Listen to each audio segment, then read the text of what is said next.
آج جب اللہ سے یاری مضبوط کرنا چاہتے ہیں، جھوٹ کے اڈوں پر، بے وفائی کے اڈوں پر، بددیانتی کے اڈوں پر، شراب کے اڈوں پر، اللہ اکبر، اس امت کے نوجوان کے ہاتھ میں تو راتوں کے اندھیرے میں تنہائی میں قرآن ہونا چاہیے تھا۔ یہ اتنا نالائق نکلا کہ رات کو 2 بجے بھی موبائل کے اوپر شطرنج کھیل رہا ہے۔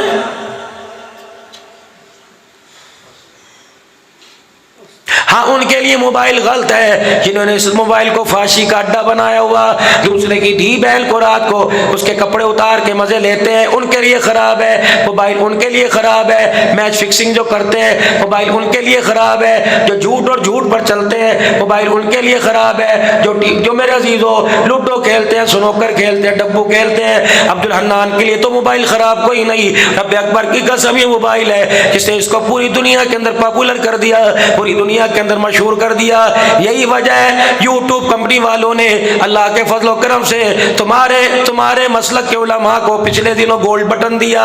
اس کے اندر میرا کیا کمال تھا، میں نے کہا واہ اللہ، جو موبائل بے حیائی کے لیے، جو اپنے یہود و نصارہ کی پالیسی کو عام کرنے کے اندر دنیا میں آیا تھا، اللہ اسی موبائل کے صحیح استعمال پر اس فقیر کے ذریعے اللہ پوری دنیا میں تو نے قرآن کی بہاروں کو زندہ کر دیا۔ پھر میرے عزیزو اس بات کا احساس ہوا اگر بچانے پر آتا ہے تو اب ابیلوں سے اپنا گھر بچا لیتا ہے، اگر دکھانے پر آتا ہے تو اللہ اکبر یہود و نصارہ کی بنائی ہوئی چیز سے اللہ اپنے دین کی تابعداری کروا دیتا ہے۔ کہاں میرا علاقہ، کہاں میرا حفظ آباد، کہاں میں رہنے والا، کہاں امریکہ، کہاں 10.5 لاکھ سبسکرائبر، اور کہاں مجھے موبائل کمپنی والے سے لکھا کہ آپ کے ایک بیان کو 18.25 کروڑ لوگوں نے ایک وقت میں سنا، کیا کرتے ہیں، کیا بتاتے ہیں؟ میں نے کہا دیکھ لو، وہی بتاتا ہوں جس کو سن کر تم نے بھی اعزازی طور پہ اتنا بڑا مجھے گولڈ بٹن دیا۔ اس کام میں ترقی کرو۔ یہ کوئی ترقی ہے کہ خدا کے گھر میں بھی آ کر خدا کو نہ پا سکے، خدا کے گھر میں نہ آ کر خدا کو نہ پہچان سکے؟ میرے بچوں، تم مجھے خدا کی قسم بڑے عزیز ہو، بڑے پیارے ہو، لیکن اللہ کی قسم جو اس وقت ہمارا چہرہ، ہمارا لباس، ہمارے کپڑے، ہمارا اندر باہر کا کردار ہے، اللہ کے دربار میں قابل مذمت ہے۔ میرے عزیزو، خدا کے دربار میں خدا کی رحمت لانے کے قابل نہیں ہے۔ بات ابھی صدیقی کی تھی، بات ابھی صحابہ کی تھی، ادھر سے بھی صحابہ کی عظمت کے نعرے عبد الحنان بھی رو کے دکھا رہا تھا۔ اس نے بھی حافظ آصف کو جیب میں سے نکال کے دیا، تمہاری جیبوں میں سے پیسہ خود بخود نکل گیا۔ لیکن میرے عزیزو، ہم تو اپنے قول میں بھی جھوٹے نکلے، ہم تو اپنے فعل میں بھی جھوٹے نکلے۔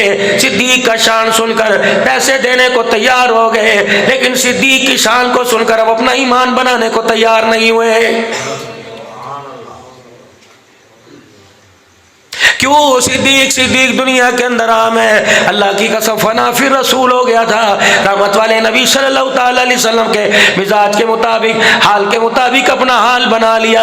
اور میرے عزیزو، خوشی تو دور کی بات ہے، سیدنا صدیق اکبر رضی اللہ تعالی عنہ کے سر میں درد آیا، سیدنا صدیق اکبر اپنے گھر میں مسکرانے لگ گئے، ہنس رہے ہیں۔ حضرت عائشہ صدیقہ رضی اللہ تعالی عنہ کو پتہ لگا ابا بیمار ہو گیا، سر میں درد ہو گیا، کہ ابا کیا بات ہے؟ لوگ تو بیماری سے کراتے ہیں، لوگ تو بیماری میں آ کرتے ہیں، لوگ تو بیماری میں آہا کرتے ہیں، ابا تو ہا کر کے مسکرا رہے ہیں۔ کہ بیٹی تجھے کیا پتا، جو تکلیف حضور کے گھر میں مہمان بن کے گئی تھی، آج حضور کی نسبت سے مہمان بن کے وہ تکلیف میرے گھر میں آ گئی۔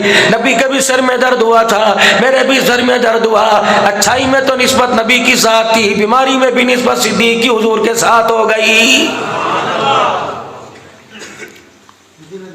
سیدنا بلال رضی اللہ تعالیٰ عنہ کا آخری وقت ہے، کروٹ بدل کر دیوار کی طرف منہ کر کے لیٹے ہوئے ہیں، اور موت کا غش ہے، موت کے حالات ہے، موت کی تکلیف ہے، بار بار اپنا ہاتھ دیوار پہ مار رہے ہیں اور کہہ رہے ہائے تکلیف، ہائے موت، ہائے موت۔ بیوی کہنے لگی اللہ بلال پہ رحم کر دے، اللہ بلال کا وقت آسان فرما دے۔ بلال رضی اللہ تعالیٰ عنہ نے منہ پھیرا، کیا کہہ رہی ہے؟ بلال کا وقت آسان کر دے۔ اس سے آسانی کیا ہوگی؟ اس سے بڑی خوشی کیا ہوگی؟ اس سے بڑی رات کیا ہوگی؟ موت میرے لیے اذیت کوئی نہیں، موت میرے لیے پریشانی کوئی نہیں، موت تو میرے لیے اللہ نے بہت بڑا تحفہ بنا کے بھیجا۔ گھر والے کہنے لگی بلال نزا کا عالم ہے، اللہ اکبر، موت کا وقت ہے، اس لیے زبان سے ایسا جملہ نکل رہا ہے کہ موت تیرے لیے اللہ نے راحت بنا کے بھیجی۔ کہ تجھے کیا پتا ادھر موت کا جھٹکا کھلے، دنیا کی زندگی سے آنکھ بند ہوگی، آخرت کی زندگی آنکھ کھلے گی۔ جن کی جدائی میں بلال کی آنکھیں ضائع ہو گئی، آنکھیں کھلیں گی آخرت میں۔ رب اکبر کی قسم، بلال کو ہمنا کے لال کا دیدار نصیب ہو جائے گا۔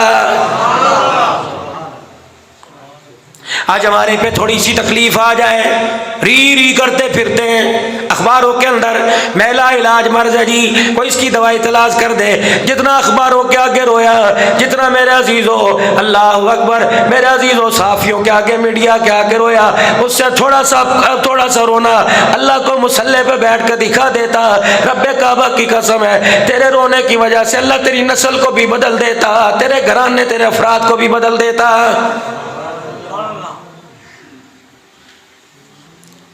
میرے پیارو ناراض نہ ہونا، محرم کا مہینہ آیا، ہم نے محرم کا روپ دھار لیا، سفر کا مہینہ آیا، ہم نے سفر کا روپ دھار لیا، ربیع الاول کا مہینہ آیا، ہم نے ربیع الاول کا روپ دھار لیا۔ اللہ اکبر، کچھوا بھی رکتا چلتا رک جاتا ہے، کیڑا بھی میرے عزیزو چلتا رک جاتا ہے، سانپ بھی ڈستا ایک وقت میں ڈسنا چھوڑ دیتا ہے، ڈین بھی میرے عزیزو ایک گھر چھوڑ دیتی ہے۔ یہ کیسا انسان ہے، مینڈک کی طرح اپنے رنگ بدل رہے، موت آ گئی، اسے یہی نہ پتہ لگا حلال کیا حرام کیا، اسے یہی نہ پتہ لگا کامیابی کیا اور ناکامی کیا ہے۔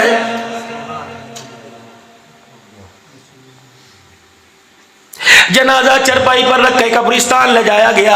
ادھر میرے عزیزو مولوی صاحب کہہ رہے ہیں نیت کرو جی، صفحے درست کر لو، 4 تکبیر نماز جنازہ فرض کفایہ، سلام واسطے اللہ تعالیٰ کے۔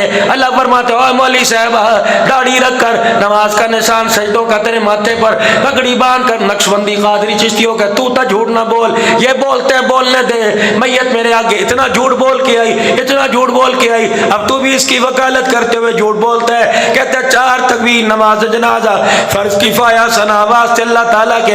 فرمایا میرا بندہ دیکھ تو صحیح کتنی بڑی جھوٹے کی وکالت کر رہا ہے، الہ العالمین میں نے وکالت کیا کر دی۔ فرمایا جنازے پر جو چادر ہے، وہ جو چادر تو وہ لے کے آیا جس پہ سارے کا سارا قرآن دین لکھا ہوا ہے، اور چادر میں وہ چھپا کے لایا، مجھے میری کبریائی کی قسم جسے کلمہ بھی پڑھنا کوئی نہیں آتا ہے۔ میت کو قبرستان میں لے گئے اور قبر میں جا کر اتار دیا، اللہ غنی، قبر کے اندر جا کے اتار دیا، میت کو لے گئے، آؤ دعا کرو جی، دعا کرو، سارا رش ہو گیا، دعا کرو جی، سارے دعا کرنے کے لیے آ گئے۔ ایک طرف مولوی صاحب کھڑے ہو گئے، دوسری طرف حافظ صاحب کھڑے ہو گئے، پڑھو جی پڑھو۔ ننگے سر والوں نے کپڑے رکھ لیے، موبائل انہیں کرے نا دعا کردا پیا، موبائل کی بیلیں بند کر لی، حقیقت سن رہے ہیں۔ اللہ کہہ رہے ہیں جھوٹو، قبر میں جانے والا بھی جھوٹا، قبر کے اوپر کھڑے ہونے والے بھی جھوٹے، سچ سنو۔ وہ کہہ رہے آمن الرسول بما انزل الیہ من ربہ والمؤمنون، اللہ فرماتے ہیں تیرے پاس ایمان لایا اللہ پر، رسولوں پر، ملائکہ پر، فرشتوں پر، ہے تیرے پاس؟ چل تیرے پاس کوئی نہیں، جس کو کلمہ شہادت کے نعرے لگا کے لائے، اس کے پاس ہے۔ ادھر تمہارے سے میں حساب لوں گا، ادھر فرشتے حساب کے لیے اس کی خبر میں پہنچ گئے۔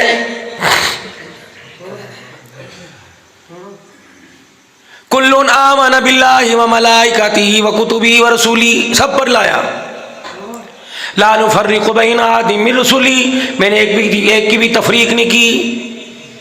وقالوا سمعنا واطعنا غفرانک ربنا والیک المصیر، اللہ میں نے سنا، میں نے تابعداری کر لی، اللہ کہتے جھوٹ،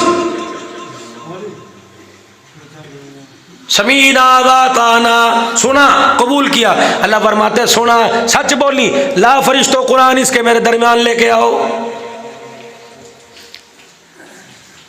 یا اللہ کیوں؟ اے کہندہ میں نے سنا، میں نے قبول کیا، کتنے سال زندگی دی؟ 50 سال زندگی دی۔ 50 سال میں کتنے سال کتنے دن آئے؟ اللہ اکبر، 50 سال کے اندر ہر سال میں 12 مہینے آئے، ہر مہینے میں اللہ اکبر 30 دن آئے، ہر 30 دن میں 4 ہفتے آئے، ہر 4 ہفتوں میں 8 دن آئے، ہر دن 24 گھنٹے کا۔ اس سے پوچھو 24 گھنٹے میں 5 وقت میں بلاتا رہا، اللہ اکبر اللہ اکبر، سمینا، ٹھیک ہے اس نے سنا، واتانا، جھوٹ بول رہا ہے۔ 70 سال آواز سنتا رہا، اس بے وقوف کو پتہ نہ لگا، جو جوانی میں آوازیں سنی اس پر بھروسہ کر لیا۔ ماں کے پیٹ سے نکلتا ہی مولوی صاحب نے کان میں کہا، اللہ اکبر، تیری حقیقت بھی ہے، اللہ اکبر، تیری ابتدا بھی ہے، اللہ اکبر، تیری انتہا ہے۔ یہ کتنا نکما نکلا۔ پیدا ہوتے مولوی سمجھا گیا، استاد سمجھا گیا، علاقے والے سمجھا گئے، مسجدوں کے خطیب سمجھا گئے، ساری رات جلسے ہوا کرتے سے سمجھا کے چلے گئے۔ آخری وقت مولوی صاحب سمجھا رہا تھا، رو رو کے بچیاں سنا رہی تھی، کوئی قرآن کی سورہ یاسین، سورہ ملک پڑھ رہی تھی۔ اس کو تو بے وقوف ہے، اور مرنے کے بعد تو جھوٹ نہیں بولا کرتے کہ توقالو سمینا واتانا، سنا ضرور تھا لیکن تابعداری تو کوئی نہیں کر کے آیا ہے۔ نہیں میں کر کے آیا۔ کوئی مسجد کی ایسی جگہ دکھا جو تیرے سجدے کی گواہی دے،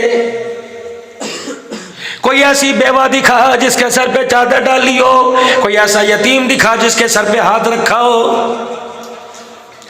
اور چل پرایوں کی بات نہیں کرتا، میں تیرے ماں باپ کو لے کے آتا ہوں، اپنے ماں باپ کا کوئی ایسا لمحہ دکھا جس وقت تو نے اپنے ماں باپ سے ہنس کے بات کی ہو۔ چل ماں باپ بھی چھوڑ دے، اللہ اکبر، تو ان کا خون ہے جو تیرا خون، تیرا اولاد ہے، تیری اولاد ہے۔ وقالو سمینا واتانا، مجھے دکھا 40 سال کی عمر کے تیرے بچے تیری زندگی میں رہے، اور میرا بندہ تو نے سنا تو ضرور تھا، نہ خود تابعداری کی، نہ خود قبول کیا، نہ اپنی اولاد کو قبول کروایا۔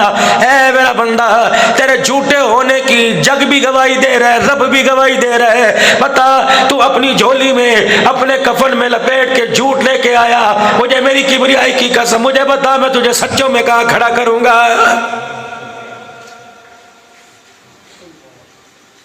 لا یکلف اللہ نفسا الا وسعها لها ما کسبت وعلیہا ما اکتسبت ربنا لا تؤاخذنا ان نسینا واخطانا۔ اللہ کہتے چل اپنا کام کر۔ ربنا ولا تحمل علینا اصرا کما حملتا، اللہ کہتے چل۔ ربنا ولا تحملنا، مارو فرشتوں چھتر، نکالو درہ، مارو اس کی گردن پہ۔ سچے کے سامنے جھوٹا کھڑا ہونا اور مجرموں اپنے جرم کا اعتراف، مار دم ہوئے، بکواس نہ کر۔ کیا ہوا؟ یہ کیا کہہ رہا ہے؟ ربنا ولا تحملنا ما لا طاقت لنا به، اے رب ہمارے پہ وہ بوجھ نہ ڈال جس کو ہم اٹھانے کے محتمل نہ ہو سکیں۔ یا اللہ ہمارے پہ وہ بوجھ نہ ڈال جس کا بوجھ ہم برداشت نہ کر سکیں۔ اللہ فرماتے میں نے ڈالا تھا، میں نے تو تیرے پہ 2 روٹیاں کو بوجھ بھی نہیں ڈالا تھا، میں نے کہا تھا لا نسألک رزقا نحن نرزقک، پریشان نہ ہونا، رزق میں تجھے دوں گا، میں نے تیرے پہ بوجھ ڈالا تھا۔ سود کا بوجھ اپنے پہ لے کے آیا، شراب کا بوجھ اپنے پہ لے کے آیا، بیٹیوں کا حصے کا بوجھ اپنے پہ لے کے آیا، بیوی کے مہر کا بوجھ اپنے پہ لے کے آیا، لوگوں سے زیادتی کا بوجھ اپنے پہ لے کے آیا، بیوہ یتیموں غریبوں کو ستانے کا بوجھ اپنے پہ لے کے آیا۔ میں نے تجھے دنیا کے اندر درجہ کا چردہ چہارم کا، میں نے تجھے کیا عہدہ دے دیا، تو میری زمین پر خدا ہی بن کے بیٹھ گیا تھا۔ ریڈی والا تیری نظر سے، ریڈی والا تیرے چھرے سے نہ بچا، کار والا نہ بچا، سائیکل والا نہ بچا۔ مجھے وہ وقت یاد ہے جب ٹاؤن کمیٹی کے اندر تجھے نوکری دی تھی، لوگوں کی غریب ریڑیاں اٹھا کے لے آیا کرتا تھا، میں نے بوجھ ڈالا۔